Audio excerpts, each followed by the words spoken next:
আশা করি অনেক ভালো আছো। না, তোমার মনে হয় যে তুমি ভালো নেই, কিন্তু তুমি ভালো আছো। তোমার এই অগোছালো জীবন, যেটা তুমি কখনোই কল্পনা করনি, সেই জীবনকে নিয়েই তুমি ভালো আছো। আমি জানি কোনো কিছুই তোমার মনের মতো হচ্ছে না, কোনো কিছুই তোমার ইচ্ছা অনুযায়ী হচ্ছে না, তোমার চাহিদা অনুযায়ী হচ্ছে না। কিন্তু বিশ্বাস করো, হচ্ছে না আর হবে না এই দুটো শব্দের মধ্যে অনেক বেশি পার্থক্য। হচ্ছে না এটা জানান দেয় যে আগামীতে হবে, আর হবে না মানে হবে না। আসলে আমরা তো মানুষ, তাই দ্রুত কোনো কিছু পেলে সেটার কদর করি না, খুব সহজে কোনো কিছু পেয়ে গেলে সেটার মূল্য দিই না। সেই জন্যই হয়তোবা সৃষ্টিকর্তা আমাদেরকে অপেক্ষা করান, আমাদেরকে পরীক্ষা নেন আমাদের ধৈর্যের। আচ্ছা, তোমার কি মনে হয় না যে এর আগে তোমার সাথে ভালো কিছু হয়নি? তুমি যেমনটা চেয়েছিলে, তুমি যেমনটা ভেবেছিলে, তেমন কিছু হয়নি? হয়েছে, অবশ্যই হয়েছে। শুধু তোমার সাথে নয়, এই পৃথিবীর প্রত্যেকটা মানুষের সাথেই এটা ঘটে।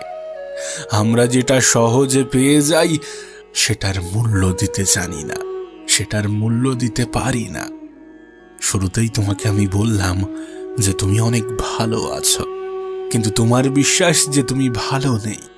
আমাদের ভালো না থাকার সব থেকে বড় কারণ কি জানো?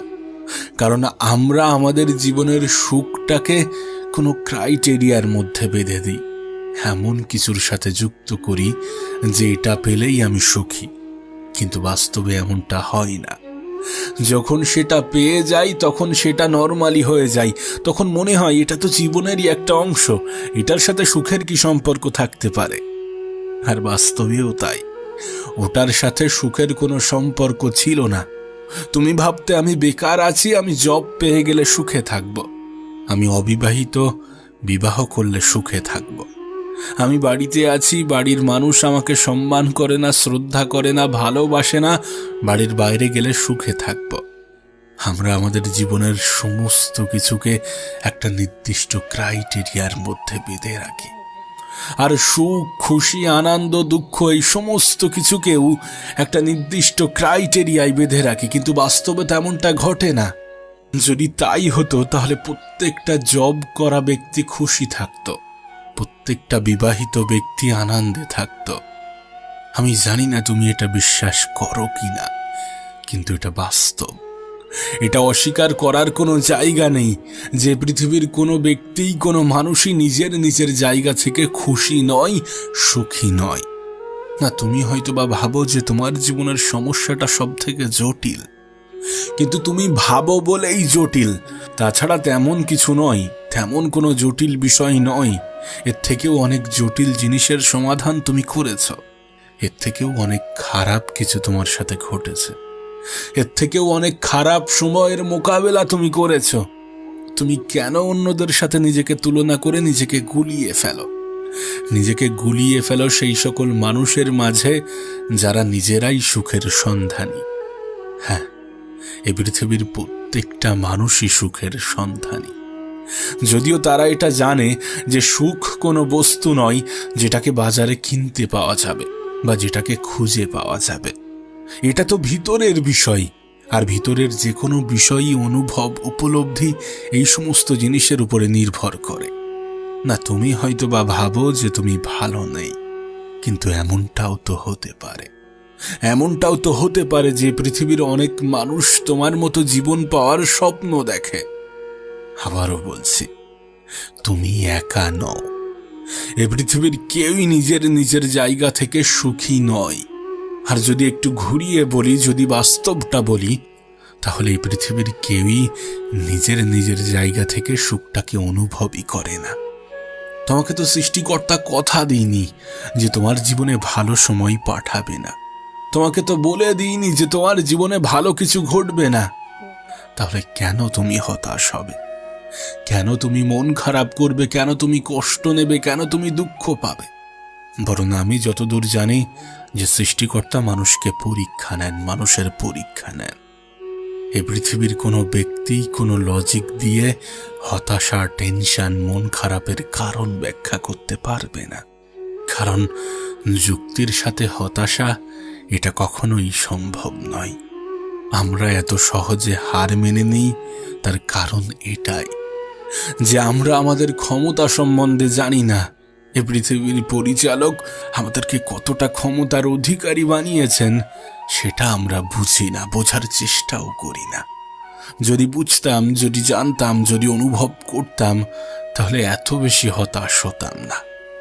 এ পৃথিবীর পরিচালক আমাদেরকে পরীক্ষা নেন, কখনো কিছু দিয়ে, আবার কখনো কিছু থেকে বঞ্চিত করে। আর আমাদের মধ্যে একটা ভ্রান্ত ধারণা আছে যেটাকে আমরা দীর্ঘ সময়ের মনে করি। আরে যেখানে যুগ এত দ্রুত বদলাচ্ছে, সেখানে মানুষের জীবন কত দ্রুত বদলাবে একবার ভেবেই দেখো। যেখানে গোটা পৃথিবী দ্রুততার সাথে বদলাচ্ছে, সেখানে তোমার জীবন পিছিয়ে থাকবে এমনটা কখনো সম্ভব নয়। পরিবর্তন তো হবে, তুমি যেমনটা চাও নিঃসন্দেহে সেটাই হবে। কিন্তু আমি তোমাকে লিখে দিতে পারি, তখনও হয়তোবা তুমি সুখে থাকবে না। যদি তুমি সুখটাকে অনুভবই না করো, তখনও হয়তোবা তুমি ভালো থাকবে না যদি তুমি এটা নাই ভাবো যে তুমি ভালো আছো। আর কোনো কিছু না থাকা সত্ত্বেও মানুষ ভালো থাকতে পারে, অল্প উপার্জনেও মানুষ সুখে থাকতে পারে, মানুষ খুশিতে থাকতে পারে, আনন্দে থাকতে পারে। আমি দেখেছি অনেক দিন মজুর যারা দিন আনি দিন খাই, তাদের উপার্জন অনেক কম, কিন্তু তাদের মুখের হাসি কখনোই এটা ব্যক্ত করে না যে সে জীবনে টেনশন করতে পারে, সে জীবনে মন খারাপ করতে পারে, তার জীবনে দুঃখ থাকতে পারে।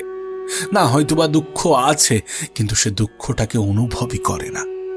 কিন্তু সে নিজেকে যতটা দুঃখী মনে করে, তার থেকে 1000 গুণ বেশি সুখী মনে করে।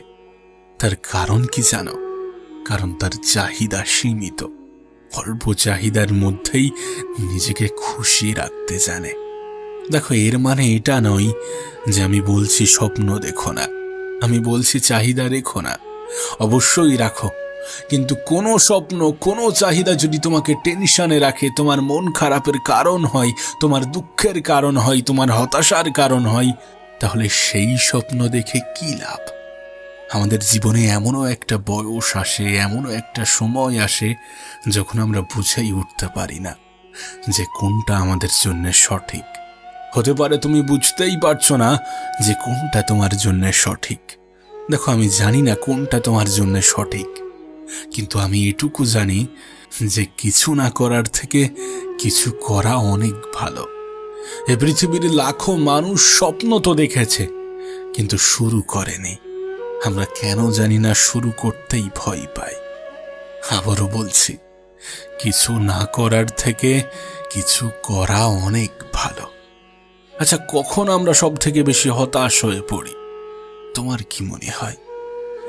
যখন আমরা অন্যদের সাথে নিজেকে গুলিয়ে ফেলি, যখন আমরা প্রয়োজনের থেকে বেশি মানুষের সাথে তুলনা করি, এটা জেনেও যে পৃথিবীর প্রত্যেকটা মানুষই আলাদা, এ পৃথিবীর প্রত্যেকটা মানুষের চিন্তা ভাবনাই আলাদা, কেন অন্যকে নিজের সাথে তুলনা করো?